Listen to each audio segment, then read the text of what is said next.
Dhaba main road पर ही था, मगर सड़क और ढाबे के बीच करीब 20 फीट की दूरी भी थी।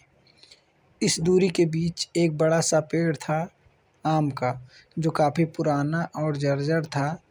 लेकिन ढाबे वाले ने पोस्टर चिपका कर पेड़ के तने की बदसूरती छिपा दी थी। हरिकेश ने जायज़ा लिया कि यह ढाबा थोड़ा सस्ता है, तो यहीं पर कुछ खा पी लें। चूँकि धूप काफ़ी तेज़ थी, सो उसने सोचा कुछ खा पी कर सुस्ता लिया जाए और फिर खरीदारी की जाए। उसने अपनी मोटरसाइकिल उसी पेड़ के नीचे धूप की तुरसी बजाते हुए पार्क कर दी। पास लगे नल से उसने हाथ मुँह धोया। पेड़ की छाया में ही पड़ी कुछ पुरानी बेंच और कुर्सियों में उसने पनाह ली। घर पहुंचने की जल्दी में उसने सुबह का नाश्ता भी ठीक से नहीं किया था। उसने मेस से चलते-चलते नाश्ते का पैकेट ले लिया था कि रास्ते में कहीं खा लेगा, मगर रास्ते में उसे याद ही नहीं पड़ा कुछ। मोटरसाइकिल रोकी तो उसने देखा कि नाश्ते वाला पैकेट वैसे ही बंद पड़ा है। उसके होठों पर मुस्कुराहट खेल गई। वह बुदबुदाया, घर पहुंचने की जल्दी में मुझे भूख प्यास का कुछ होश ही नहीं रहा। गजब ही है। उसने सोचा, ये बचा हुआ नाश्ता भी कर लेता हूँ और इसी के साथ कुछ खाने पीने का ऑर्डर कर लेता हूँ। नाश्ते के पैकेट का भी सदुपयोग हो जाएगा और फुल प्लेट खाने के पैसे भी नहीं लगेंगे। हाफ प्लेट के ऑर्डर से ही काम चल जाएगा। दीवार पर खाने पीने का रेट कार्ड उसने देखना शुरू किया। उसने पाया कि ढाबा तो ये सड़क किनारे वाला है, मगर रेट इसके रेस्टोरेंट वाले हैं। बाबूजी कुछ खिला दीजिए, कल रात से कुछ भी नहीं खाया है। पीछे से एक आवाज़ आई। उसने घूम कर देखा तो एक अधेड़ उम्र का मैला कुचैला इंसान बड़ी दीनहीन हालत में खड़ा था। उसके एक हाथ नहीं था और पीठ पर बड़ा सा कुबड़ था। वह कुछ सोच बोल पाता तब तक ढाबे के मालिक ने उसके पास आकर कहा, क्या खाएंगे बाबूजी? उसने दीवार पर लिखे रेट कार्ड का जायज़ा लिया, फिर कुछ सोचकर बोला, एक थाली ले आइए। ढाबे वाले ने भिखारी की तरफ देखा। उसे गंदी सी कोई गाली दी, जिससे सहम कर भिखारी पेड़ के नीचे छिप गया। ढाबे वाला चला गया तो गया, मगर वह भिखारी पेड़ के नीचे बैठ गया। थोड़ी देर में गर्मा-गर्म थाल में स्वादिष्ट भोजन हरिकेश के सामने था। उसने थाल के साथ नाश्ते का पैकेट भी खोल दिया। अचानक उसने सामने देखा तो पेड़ के पीछे से दो जोड़ी सहमी आंखें कातर एवं उम्मीद भरी नज़रों से उसे देख रही थी। उसने कुछ सोचा और खाने को देखकर अंदाज़ा लगाया कि उसका पेट तो थाली से ही भर जाएगा, तो नाश्ते का पैकेट अतिरिक्त ही बचा रहेगा। कुछ सोच विचार कर उसने पेड़ के पीछे से देख रहे भिखारी को इशारे से बुलाया। वह आदमी दौड़ता हुआ आया। उसकी आंखें उम्मीद से चमक रही थी। हरिकेश ने उसे नाश्ते वाला पैकेट दे दिया। तब तक ढाबे वाले ने पीछे से भिखारी को गंदी सी गाली दी। हरिकेश ने पलट कर देखा तो ढाबे वाले ने काउंटर पर बैठे बैठे ही कहा, इन सबको यहाँ मुँह न लगाइए साहब, कोई बात बिगड़ गई तो मैं जिम्मेदार नहीं होऊंगा। खामखा मेरे ढाबे पर तमाशा खड़ा हो जाएगा। बाद में मुझे मत कुछ कहिएगा। हरिकेश को ढाबे वाले की बात कुछ अजीब सी लगी। उसके दिमाग में कई ख्याल आ गए। उसने इशारे से भिखारी को वहाँ से जाने को कहा। भिखारी तुरंत नाश्ते वाला पैकेट लेकर वहाँ से चला गया। खाने की खुशबू और भूख की तीव्रता से हरिकेश ने अपने मन के सवालों को झटका और खाने पर टूट पड़ा। खाने के बाद उसने भुगतान किया। उसने टाइम और मौसम का जायज़ा लिया। धूप अभी बहुत तेज़ थी और उसे थकान भी लग रही थी। उसने सुस्ताने की सोची और वहीं ढाबे की चारपाई पर आराम करने लगा। शोर से उनकी तंद्रा टूटी तो उसने देखा कि 8-10 लोग मैले कुचैले कपड़ों वाले एक व्यक्ति को पकड़े हुए थे और चीख चिल्ला रहे थे। वह चौंक कर उठा और ध्यान से देखा कि ज़मीन पर जो व्यक्ति छटपटा रहा है, वह तो वही भिखारी था जिसे उसने खाना दिया था। भीड़ बढ़ती जा रही थी और तनाव, चीखना चिल्लाना बढ़ता ही जा रहा था। ढाबे वाला हरिकेश के पास आकर बोला, साहब क्या दे दिया आपने उसे खाने में? खाना शायद ख़राब हो गया था। ये लोग तो कह रहे हैं कि जहर था शायद खाने में, कहीं मरा गया तो थाना पुलिस हो जाएगा।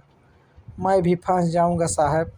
मैंने तो आपको भी मना किया था कि इन लोगों से दूर रहो, पर आप नहीं माने। बहुत बुरी तरह से फंस गए आप। किसी तरह से सेटल कीजिए साहब, नहीं तो अनर्थ हो जाएगा। हरिकेश हैरान परेशान और चिंतित हो उठा। उसे कुछ समझ में नहीं आ रहा था कि क्या करें। उसके दिमाग में घर परिवार, अबोध बच्चा, पत्नी, अम्मा बाबूजी, छोटी बहन, जेल, पुलिस, कोर्ट जैसे कई विचार आ गए। उसने ढाबे वाले से कातर स्वर में कहा, हाँ भाई, तुम्हारी बात न मानकर मैंने गलती की, पर अब तो मैं फंस गया हूँ। किसी तरह उबारिए मुझको। मैं फैमिली वाला आदमी हूँ। इन सब में पड़ गया तो मेरा परिवार तबाह हो जाएगा। किसी तरह उबारो आप मुझे इस सब से। देखता हूँ साहब क्या हो सकता है मुझसे। कहीं कुछ ऊंच नीच हो गई उस आदमी के साथ तो आपकी वजह से कहीं मैं भी न फंस जाऊँ। आप अंदर जाकर बैठिए। मुझे तो डर है कहीं इन भिखारियों का झुंड आप पर हमला न कर दे। पहले से डरा हुआ हरिकेश यह सुनकर और भी डर गया। वह काउंटर के पीछे जाकर फ्रिज और अन्य सामग्री के बीच छिपकर इस प्रकार बैठ गया कि भिखारियों का झुंड उसे देख न सके। उससे बात करके ढाबे वाला भिखारियों के पास चला गया। उसके पीछे हरिकेश अपने साथ होने वाली अनिष्ट एवं अनहोनी को सोचकर डरता रहा। काफ़ी देर तक चीखने चिल्लाने रोने धोने की आवाज़ें आती रही। हरिकेश इस दरमियान अपने देवता पितर को सुमिरता रहा। ढाबे वाला जब लौटा तो उसने परेशान स्वर में कहा, साहब ये लोग किसी भी तरह मान नहीं रहे हैं। मैंने हर जतन करके देख लिया, दवा कराने को भी कहा पर नहीं माने। इन लोगों की भी यूनियन होती है। कुछ लोग उन्हें बुलाने गए हैं। थोड़ी देर में और भी इनके लोग आ जाएंगे। थाना पुलिस तो होगा ही, मगर उससे पहले मारपीट भी हो सकती है। मैंने इस सब से बचने की बात की तो 20,000 रुपये मांगे। अब आप ही बताएं साहब क्या किया जाए। आपसे तो सिर्फ इतने पैसे ही मांगे हैं। मेरा तो न जाने क्या हो अभी। ढाबा बंद करवाने की भी धमकी दे रहे हैं। मेरा तो जो होगा सो होगा, पर आपको पहले बचाऊंगा। आप किसी तरह से ये मामला 10-15 हज़ार के बीच सेटल करके यहाँ से बच के निकलो। हरिकेश को कुछ सूझ ही नहीं रहा था कि क्या करें। उसने घर परिवार के बारे में सोचा। फिर अचानक अपनी सोच को झटकते हुए उसने निर्णय किया। उसने अपने सभी जेबों को जमा तलाशी लेने के बाद सारे पैसे गिने। कुल 8,870 रुपये निकले। उसने ढाबे वाले को सारे पैसे देते हुए कहा, अब एक फूटी कौड़ी नहीं है मेरे पास। चाहे मेरे बच्चे की कसम ले लो मुझसे। यही सब कुछ था। ढाबे वाले ने उससे सारे पैसे ले लिए और धीरे से बोला, साहब वैसे तो ये पैसे पूरे नहीं हैं, लेकिन जब आप अपने बच्चे की कसम खा रहे हैं तो फिर जाइए। अब जो कुछ भी होगा मैं मैनेज कर लूँगा, चाहे मुझे जो भी करना पड़े।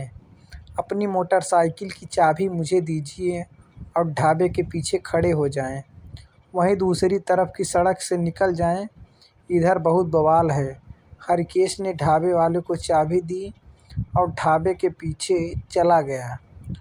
थोड़ी देर बाद ढाबे वाला मोटरसाइकिल ढाबे के पीछे ले आया। हरिकेश ने बिना कुछ कहे मोटरसाइकिल स्टार्ट की और 5-6 कदम चलने के बाद मोटरसाइकिल रोककर घूमकर ढाबे वाले को निर्विकार भाव को देखते हुए कहा, मैंने उस भिखारी को जो खाना खाने को दिया था उसमें कुछ भी गड़बड़ी नहीं थी।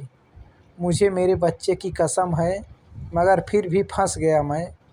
ये कहकर वह ढाबे वाले की बात का जवाब लिए बिना मोटरसाइकिल लेकर तेज़ी से आगे बढ़ गया। ढाबे वाला हरिकेश को जाते हुए तब तक देखता रहा जब तक वह नज़रों से ओझल नहीं हो गया।